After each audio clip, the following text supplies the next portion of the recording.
नमस्कार दोस्तों। आज हम बात करेंगे सुप्रीम कोर्ट और हाई कोर्ट में जज की नियुक्ति कैसे होती है उसके बारे में। कोलिजियम सिस्टम जो हमेशा न्यूज में रहता है वो क्या है। भारत में जो चीफ जस्टिस ऑफ इंडिया होते हैं उनकी नियुक्ति कैसे होती है, उनकी नियुक्ति का इतिहास क्या था उसके बारे में जानेंगे। एक राज्य से दूसरे राज्य में हाई कोर्ट के जज को ट्रांसफर करने का क्या नियम है, क्या प्रक्रिया है, उसके बारे में भी आज हम जानने की कोशिश करेंगे। तो चलिए वीडियो शुरू करते हैं।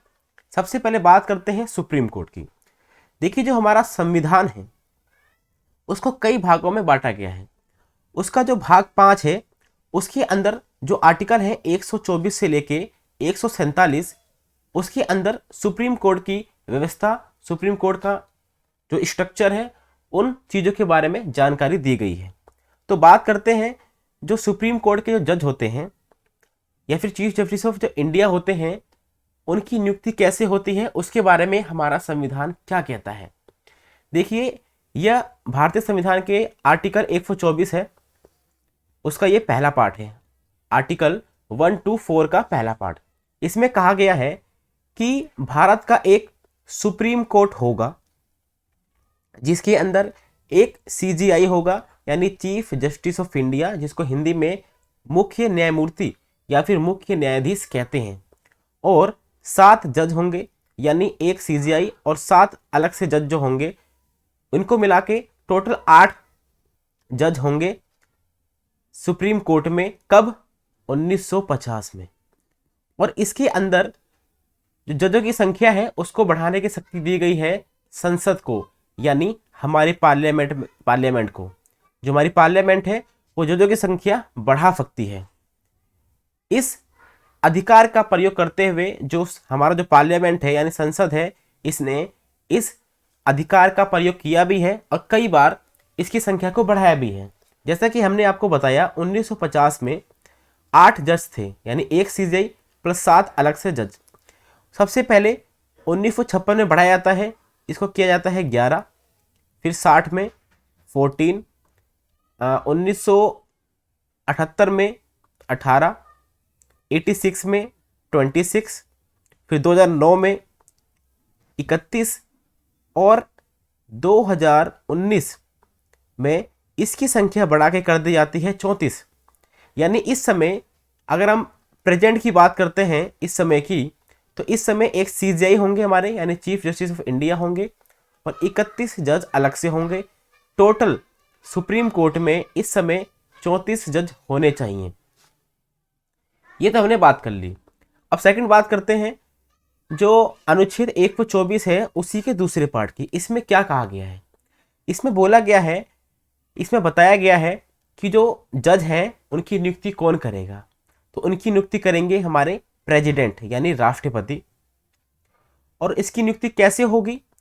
तो जो उच्च न्यायालय है या फिर उच्चतम जो न्यायालय है या फिर जो उच्च न्यायालय है, यानी सुप्रीम कोर्ट और हाई कोर्ट के जो जज हैं, उनसे परामर्श करने के बाद, यहाँ पर क्या वर्ड लिखा गया है? परामर्श। परामर्श यानी कंसल्टेशन करने के बाद जो प्रेसिडेंट है इनकी नियुक्ति कर सकते हैं। लेकिन यहाँ पर कहीं पर भी सहमति की बात नहीं कही गई है। यानी इसके लिए, या मान लेते हैं कि जो प्रेसिडेंट है हमारे, उन्होंने जज जो सुप्रीम कोर्ट के जज हैं और जो हाई कोर्ट के जज हैं उनसे बोला, उनसे पूछा कि किसको बनाना चाहिए सीजीआई। तो वहाँ पे जज की तरफ से कुछ रिस्पॉन्स आया होगा कि आप इनको बना दो। जो राष्ट्रपति हैं उनकी आज्ञा मानने के लिए बाध्यकारी नहीं है, क्योंकि यहाँ पर लिखा गया है परामर्श। हमारे संविधान में क्या शब्द का प्रयोग किया गया है? परामर्श शब्द का प्रयोग किया गया है। यानी जो प्रेसिडेंट है अपनी मर्जी से ही काम करेंगे, वो किसी से भी बाध्यकारी नहीं है किसी भी तरह से। ठीक है। अब बात करते हैं आर्टिकल नंबर 74 की, यानी अनुच्छेद 74 की बात करते हैं कि इसके अंदर क्या कहा गया है। देखिए, इसमें कहा गया है कि राष्ट्रपति को सहायता और सलाह देने के लिए एक मंत्री परिषद होगा, जिसका जो प्रधान कौन होगा? हमारे प्रधानमंत्री होंगे। ठीक है। यानी अब जो प्रेसिडेंट है वो किसकी सलाह से काम करेंगे? वो काउंसिल ऑफ मिनिस्टर्स यानी मंत्री परिषद की सलाह से काम करेंगे। इस आर्टिकल में ये कहा गया है। और इसका जो मुखिया होगा यानी जो प्रधान होगा वो कौन होगा? पीएम होंगे, हमारे प्रधानमंत्री। ठीक है, यानी हम बोल सकते हैं जो प्रेसिडेंट है इनडायरेक्ट रूप से पीएम के प्रति क्या है? वफादार रहेंगे। यानी जो पीएम जो बोलेंगे वही कौन करेगा? काउंसिल ऑफ मिनिस्टर्स करेंगे, और वही कौन करेगा? प्रेसिडेंट करेंगे। यानी अब तक अगर हम बात करें तो सीजीआई को नियुक्त करने की या फिर जजेस को नियुक्त करने की जो पावर थी वो थी कार्यपालिका के पास। ठीक है, अब होता क्या है, देखिए 1947 में हम आज़ाद होते हैं, 1950 में हमारा संविधान बन के तैयार हो जाता है। ठीक है, अब होता क्या है, जो लोग संविधान बनाते हैं स्टार्टिंग में वो लोग ही क्या करते हैं? हमारे भारत का प्रशासन भी चलाते हैं। जैसे कि आप जानते हैं जवाहरलाल नेहरू जी, जो हमारे सबसे पहले क्या बनते हैं? पीएम बनते हैं। इनका बहुत बड़ा योगदान था हमें आज़ाद करवाने में, हमारा संविधान बनवाने में भी। अब इन्होंने क्या किया कि एक पद्धति को लॉन्च किया, क्योंकि हमारे संविधान में कहीं पर भी ये नहीं बताया गया है जो सीजेआई होते हैं, चीफ जस्टिस ऑफ इंडिया, उनकी नियुक्ति कैसे होगी। तो इन्होंने एक पद्धति का निर्माण किया और इन्होंने बोला जो भी सुप्रीम कोर्ट है उसमें जो सबसे ज़्यादा एज के होंगे, जो वरिष्ठतम होंगे, उनको ही सीजीआई नियुक्त किया जाएगा। इन्होंने इस पद्धति को विकसित किया। अब 1950 से लेके 1973 तक इसी प्रक्रिया का पालन किया गया, यानी जो सबसे ज़्यादा एज का होगा उसको ही चीफ जस्टिस ऑफ इंडिया बनाया जाएगा। ठीक है, अब होता क्या है, 1973 में एक केस आता है, केशवानंद भारती केस। इसके अंदर क्या होता है, इसके अंदर 13 न्यायाधीश होते हैं, यानी 13 न्यायाधीशों की एक पीठ होती है जो अब तक की सबसे बड़ी पीठ है। ठीक है, इसका निर्णय आता है 24 अप्रैल 1973 को, और इस निर्णय में सबसे जो मूल बात कही जाती है वो कही जाती है संविधान के मूल ढांचे की बात की जाती है। यानी जो मूल ढांचा है उसको बताया जाता है कि अब जो मूल ढांचा है इसको छोड़कर आप हर जगह अमेंडमेंट कर सकते हैं। यानी मूल ढांचे के अंदर जो चीज़ें दी गई होंगी उसके अंदर आप कोई भी अमेंडमेंट नहीं कर सकते।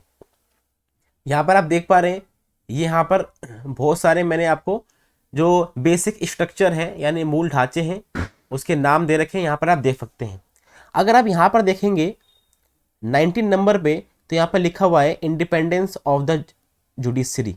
ठीक है, जो हमारी न्यायपालिका है वो क्या होगी? स्वतंत्र होगी, इसकी बात की गई है। ये भी क्या है, इसके अंदर भी हम कोई अमेंडमेंट नहीं कर सकते क्योंकि यह भी संविधान के मूल ढांचे का एक पार्ट है।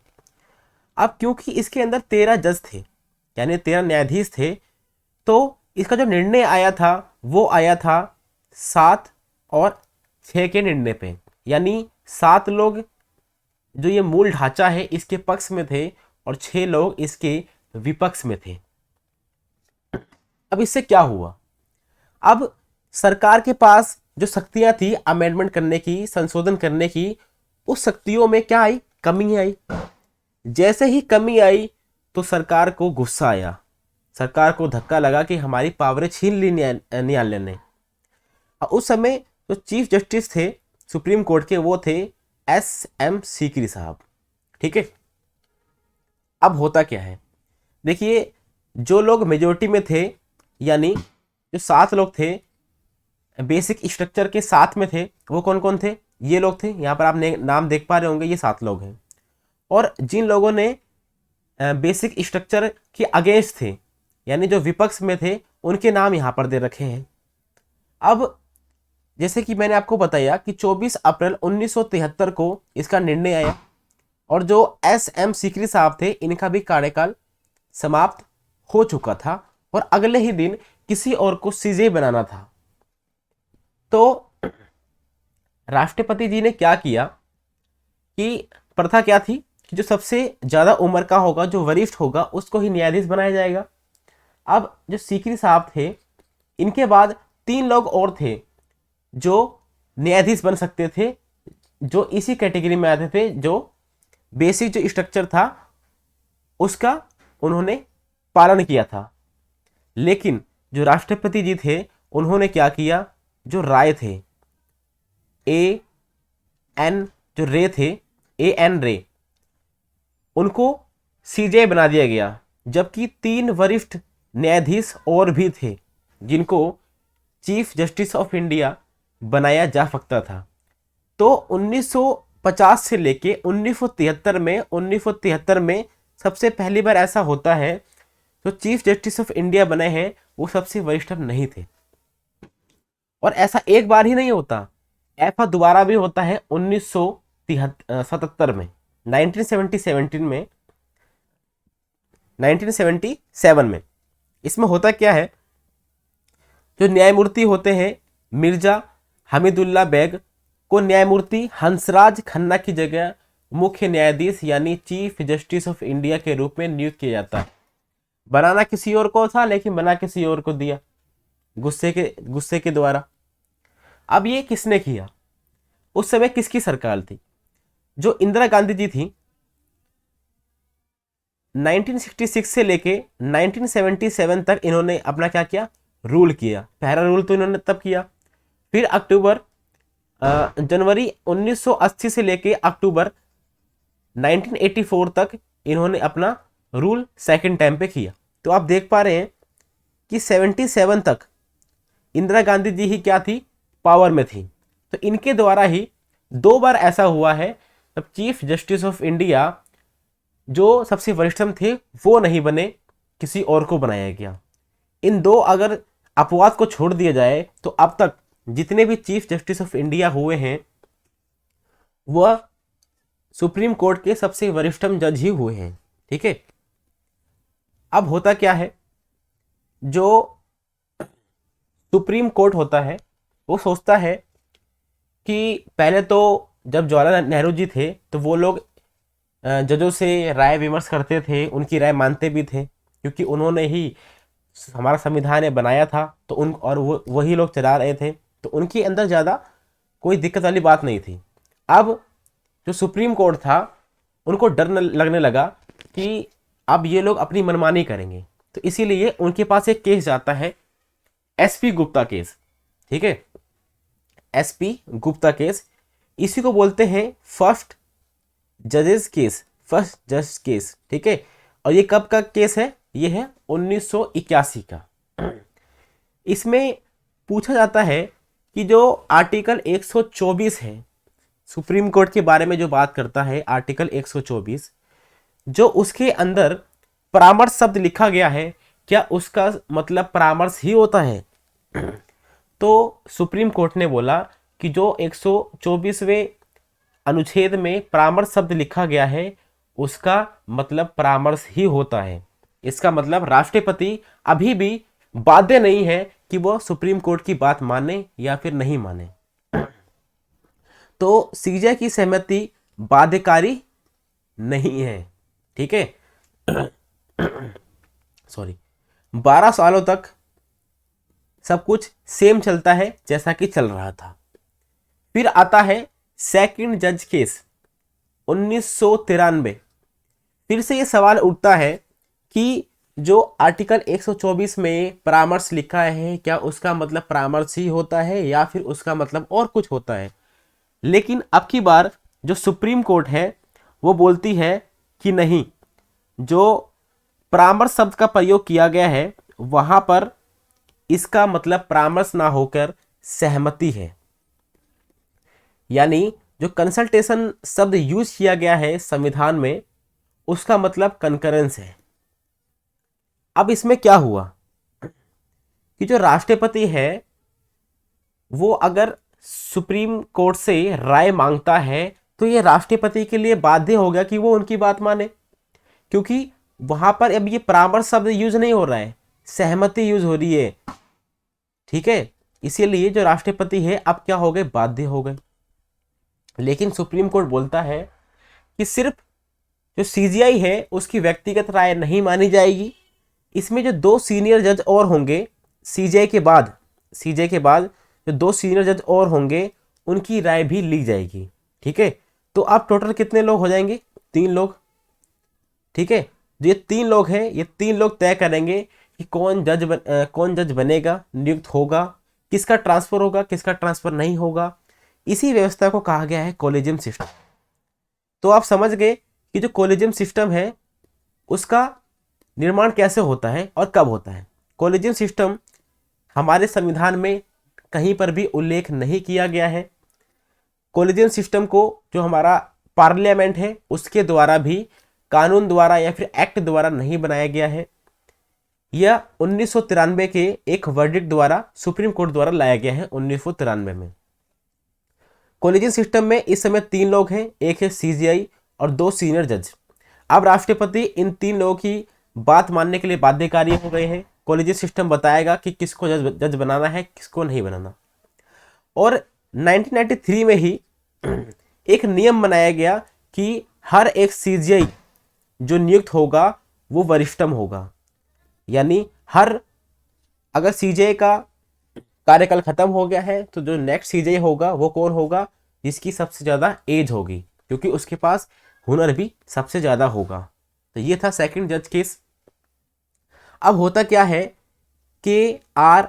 नारायण, ठीक है, के.आर. नारायण जी हमारे बनते हैं राष्ट्रपति 1997 में।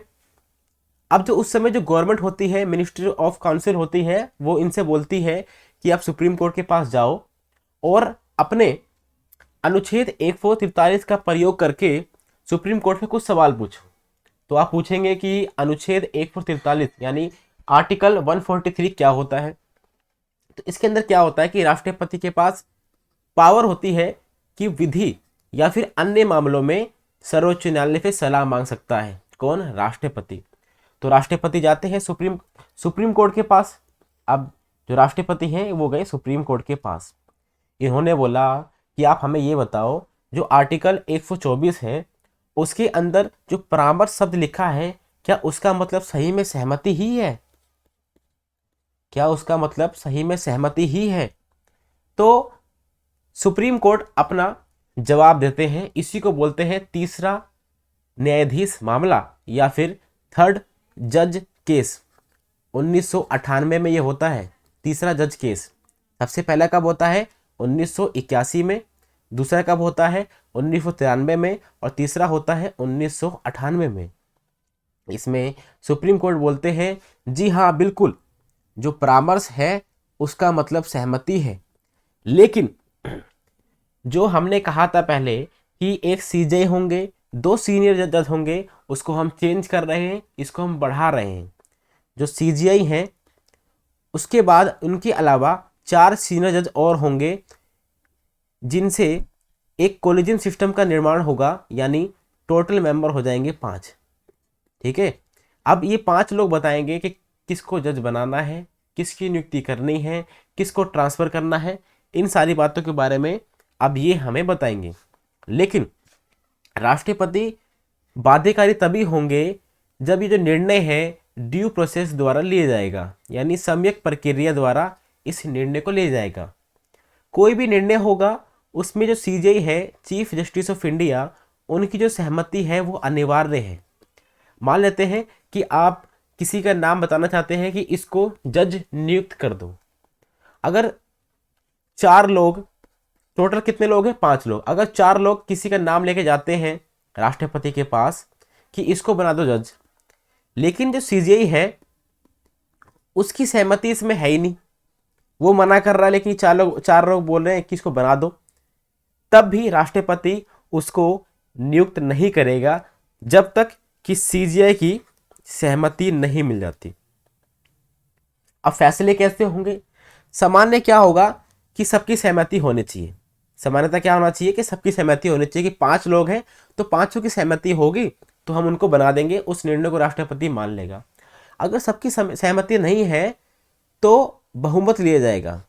क्योंकि 5 लोग हैं तो इनका बहुमत क्या होगा? 3 लोग अगर उसके पक्ष में होंगे तो उसको राष्ट्रपति के पास भेज दिया जाएगा और राष्ट्रपति इसको मान भी लेगा। लेकिन पहली कंडीशन भी इसमें पूरी होनी चाहिए कि इस 3 के अंदर एक सीजीआई भी होना चाहिए।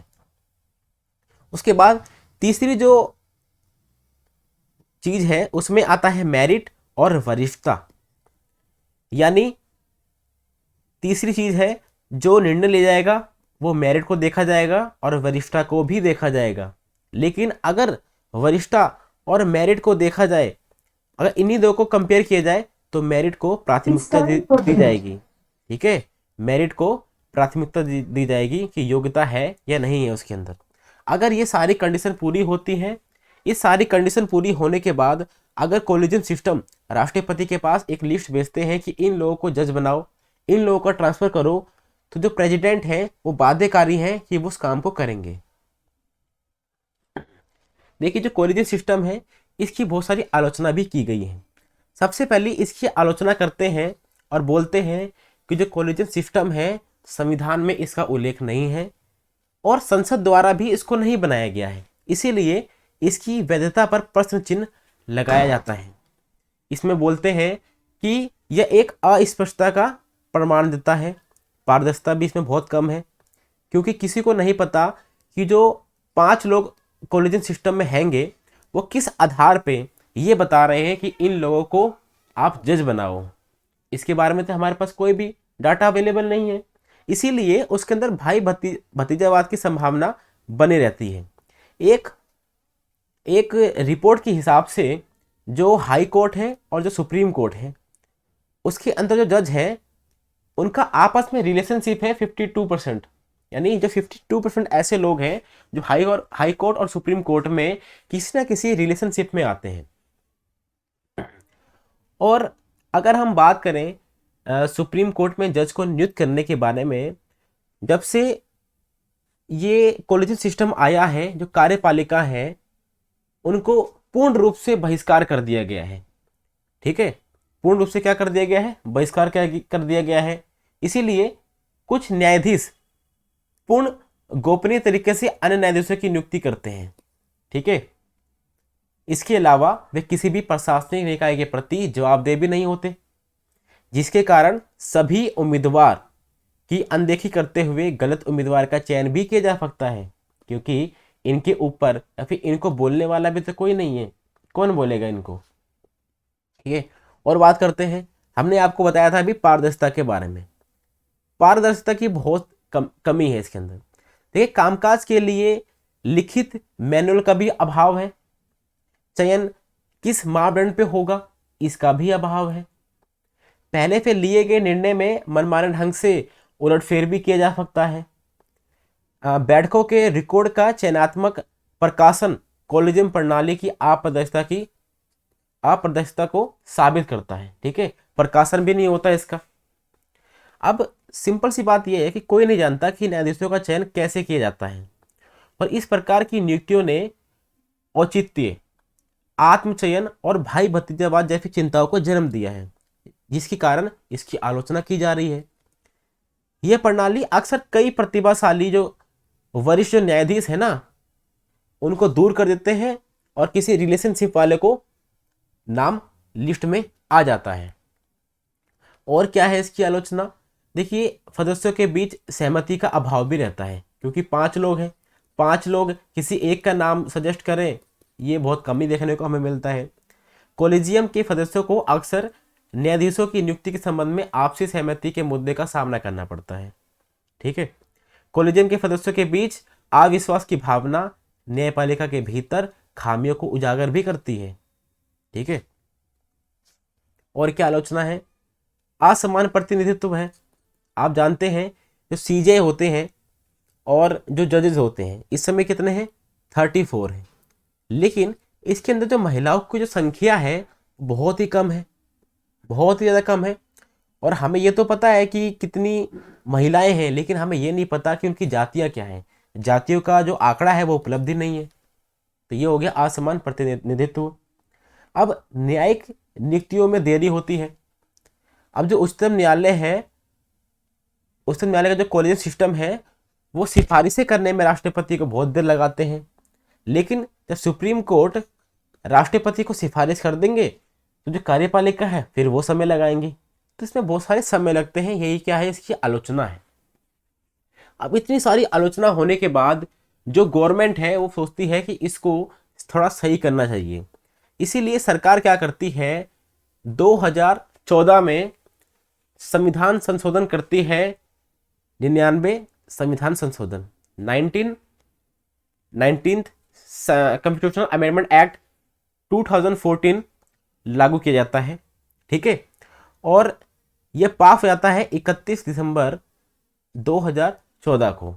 अब इसके अंदर होता क्या है, देखिए हमने आपको बताया कि आर्टिकल 124 बताता है सुप्रीम कोर्ट के बारे में। तो इस अमेंडमेंट के द्वारा 3 आर्टिकल और जोड़े जाते हैं, जो कौन कौन से हैं, 124A, 124B, 124C। और ये एक नए इंस्टीट्यूशन की स्थापना करता है जिसका नाम होता है नेशनल जुडिशियल अपॉइंटमेंट्स कमीशन। अब ये होता क्या है और इसके अंदर कौन लोग चयन करेंगे और कौन लोग बताएंगे इसमें सुप्रीम कोर्ट और जो हमारी जो संसद है उसका क्या रोल होगा। तो देखिए, जो नेशनल जुडिशियल अपॉइंटमेंट जो कमीशन है, जिसको शॉर्ट फॉर्म में NJAC हम बोल रहे हैं, उसके अंदर पहली बात 6 सदस्य होते। अभी मैं आपको बताऊंगा कि मैं होते क्यों बोल रहा हूँ, है क्यों नहीं बोल रहा, ठीक है। तो इस 6 में से एक तो CJ होता है, चीफ जस्टिस ऑफ इंडिया। उसके बाद 5 मेंबर और होते हैं। इन 5 मेंबरों में 2 सीनियर जज होते हैं सुप्रीम कोर्ट के, यानी टोटल कितने हो गए, 3 होते हैं सुप्रीम कोर्ट से। एक होते हमारे विधि मंत्री और 2 होते एमिनेंट पर्सन, यानी बहुत ही प्रतिष्ठित व्यक्ति, जो विख्यात व्यक्ति हैं, वो 2 लोग होते। टोटल कितने लोग हो गए, 6 लोग हो गए, ठीक है। अब जो 2 लोग हैं इनकी नियुक्ति कैसे होती ये हमें समझ में नहीं आ रहा, क्योंकि CJ की नियुक्ति पता है हमें, जजेस की नियुक्ति हमें पता है, विधि मंत्री पता है कैसे बनते हैं। जो एमिनेंट है पर्सन 2 लोग, वो कैसे चुने जाएंगे भाई, ये बताओ हमें। देखिए, सबसे पहली बात, इनको हम करते हैं मनोनीत, ठीक है। इसके लिए एक कमेटी होती है, समिति होती है जो इनको चयन करती है। अब इस समिति में कौन कौन होता है, सबसे पहले होते हैं चीफ जस्टिस ऑफ इंडिया, फिर होते हैं हमारे प्राइम मिनिस्टर, और 3rd नंबर पे होते हैं विपक्ष का नेता। तो ये 3 लोग होते हैं जो 2 लोगों को चूज करते हैं इस नेशनल जुडिशियल अपॉइंटमेंट कमीशन के लिए। लेकिन इन 2 में से एक सदस्य, कम से कम एक सदस्य या तो SC बैकग्राउंड से, ST, OBC या फिर वुमेन होना चाहिए।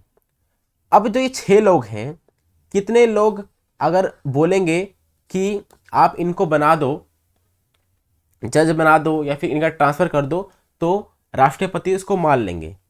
देखिए, कम से कम 5 लोग अगर राजी होंगे तभी जाके जो प्रेसिडेंट है उसको अप्रूव करेंगे और उसको जज बनाएंगे। यानी एक तो CJ होने चाहिए और प्लस में 4 लोग और भी होने चाहिए जो उसके पक्ष में होंगे। उसके बाद नाम को भेजा जाएगा राष्ट्रपति के पास, वो उसको फिर अपॉइंटमेंट कर देंगे। अब आता है 4th जज केस। क्या आता है, 4th जज केस। हमने अब तक 3 जज केस के बारे में देख लिया है, अब देखते हैं 4th जज केस। अब हमने आपको बताया कि जो केंद्र सरकार है उसने SC यानी सुप्रीम कोर्ट और हाई कोर्ट में न्यायाधीशों की नियुक्ति तथा स्थानांतरण के लिए NJAC अधिनियम बनाया था, लेकिन सर्वोच्च न्यायालय ने इसको चुनौती दे दी। अब इसमें हुआ क्या, 2014 को यह लागू होता है, ठीक है। अब 15 में क्या होता है, जो सर्वोच्च न्यायालय है यानी सुप्रीम कोर्ट है, इस अधिनियम को यह कहते हुए असंवैधानिक करार दिया था, यानी असंवैधानिक बोल दिया इसको, क्योंकि ये बोलते हैं कि जो वर्तमान जो स्वरूप है NJAC का, वो न्यायपालिका के कामकाज में हस्तक्षेप करता है। क्योंकि हमने आपको बता रखा है कि जो सरकार है यानी संसद है, वो बेसिक स्ट्रक्चर में कमी नहीं कर सकते, जबकि इंडिपेंडेंस ऑफ जुडिशरी जो है वो क्या है, बेसिक स्ट्रक्चर है, ठीक है। इसी चीज को उसने बोलते हुए बोल दिया कि असंवैधानिक है और इसको रद्द कर दिया। यानी जो हमने आपको बताया कि 99 अमेंडमेंट जो होता है 2014 को, उसको सुप्रीम कोर्ट ने क्या कर दिया, रद्द कर दिया। जो सुप्रीम कोर्ट है उसका ये मानना है कि जजों की नियुक्ति का निर्धारण या फिर आकलन करना न्यायपालिका का ही क्या है, जिम्मा है। अब होता क्या है, देखिए होता ये है कि सारा निष्कर्ष क्या निकलता है कि अभी भी जो जो वो होगा ना, क्या बोलते हैं, अपॉइंटमेंट जो होगा या फिर ट्रांसफ़र होगा, वो कोलिजियम द्वारा ही होगा। अब ये कोलिजियम में कितने सदस्य होंगे, तो कोलिजियम में 5 सदस्य होंगे, जिसमें एक कौन होंगे, सीजेई होंगे, और 4 जो लोग होंगे वो क्या होंगे, सीनियर जज होंगे सुप्रीम कोर्ट के। ठीक है, सुप्रीम कोर्ट के कौन होंगे, सीनियर जज होंगे। यही कॉलेजियन सिस्टम वर्तमान में भी चल रहा है, जो 1993 में शुरू हुआ था और 1998 में अपने पूर्ण रूप में आया था। ठीक है, और इसी कॉलेजियन सिस्टम द्वारा अभी वर्तमान में भी हमारे जो जजेस हैं उनकी अपॉइंटमेंट होती है और उनका ट्रांसफ़र भी इसी कॉलेजियन सिस्टम द्वारा किया जाता है। अब हम बात करते हैं हाई कोर्ट की। हमने अभी तक बात किसकी करी, सुप्रीम कोर्ट की। अब बात करते हैं हाई कोर्ट की। देखिए हाई कोर्ट के लिए जो अनुच्छेद है, यानी जो हमारा संविधान है, वो हाई कोर्ट के जजेस के बारे में, नियुक्ति के बारे में क्या बोलता है। सबसे पहली बात, जो आर्टिकल 217 है वह हाई कोर्ट के जजेस की अपॉइंटमेंट के बारे में बोलता है। उसमें बोलते हैं कि इनकी नियुक्ति भी हमारे प्रेसिडेंट करेंगे। ठीक है, किससे किससे सलाह लेंगे, किससे किससे पूछेंगे, सबसे पहले CGI chief justice of India से। ठीक है, फिर चीफ जस्टिस ऑफ स्टेट से पूछेंगे, यानी जिस राज्य का हाई कोर्ट है जिसके अंदर नियुक्ति करनी है उनसे पूछेंगे। फिर वहाँ के गवर्नर से पूछेंगे। ठीक है, फिर नियुक्त हो जाएंगे तो उनका कार्यकाल कितने कितने सालों तक होगा, यानी 62 ईयर्स तक। जब तक वो 62 ईयर्स के नहीं आते तब तक वो काम करते रहेंगे। ये कहा गया है संविधान में। लेकिन प्रेजेंट में किस मेथड से हाई कोर्ट में जजेस को नियुक्त किया जाता है, उसके लिए एक है कॉलेजियन सिस्टम। लेकिन इसके अंदर 5 सदस्य नहीं है, इसके अंदर सिर्फ 3 सदस्य हैं, यानी 3 ही मेंबर हैं, जिसमें एक चीफ जस्टिस ऑफ इंडिया होगा और 2 सीनियर जज होंगे, कहाँ के, सुप्रीम कोर्ट के। यानी हाई कोर्ट के जज को नियुक्त करने के लिए भी सुप्रीम कोर्ट के सीजीआई और सुप्रीम कोर्ट के ही सीनियर जज होंगे। 3 लोग होंगे कॉलेजियन सिस्टम में हाई कोर्ट के लिए। ठीक है, लेकिन जो हाई कोर्ट है उसकी जो चीफ जस्टिस है उससे भी राय ली जाएगी, क्योंकि वहीं पर तो नियुक्त करना है ना हमें। ठीक है, अब बात करते हैं ट्रांसफर की, कि जो जजेस होते हैं उनका ट्रांसफर कैसे होता है भाई। हमने बात कर ली कि नियुक्ति की, अब ट्रांसफर कैसे होगा। तो आर्टिकल 222 में ट्रांसफर की बात की गई है, लेकिन प्रेजेंट समय में ट्रांसफर कैसे होता है, तो प्रेजेंट समय में ट्रांसफर सेम वैसे होता है जैसे सुप्रीम कोर्ट में जजेस की नियुक्ति होती है। यानी कॉलेजियन सिस्टम, 5 लोग, एक सीजीआई और 4 जजेस कहाँ के, सुप्रीम कोर्ट के। लेकिन इसके अंदर ये है कि मान लेते हैं कि किसी राज्य से आपको जज निकालना है और दूसरे राज्य में उस जज को भेजना है, तो जिस राज्य से वो जज आएगा वहाँ के चीफ जस्टिस से राय विमर्श करेंगे। उसके बाद जिस राज्य में उसको भेजना है वहाँ के चीफ जस्टिस से भी राय विमर्श करेंगे। ठीक है, इस प्रकार से सुप्रीम कोर्ट में और हाई कोर्ट में जजेस की नियुक्ति होती है और ट्रांसफ़र होता है। आई होप आपको ये वीडियो पसंद आई होगी और आपको इस वीडियो में कुछ ना कुछ जानने को जरूर मिला होगा। Thank you very much for discussion.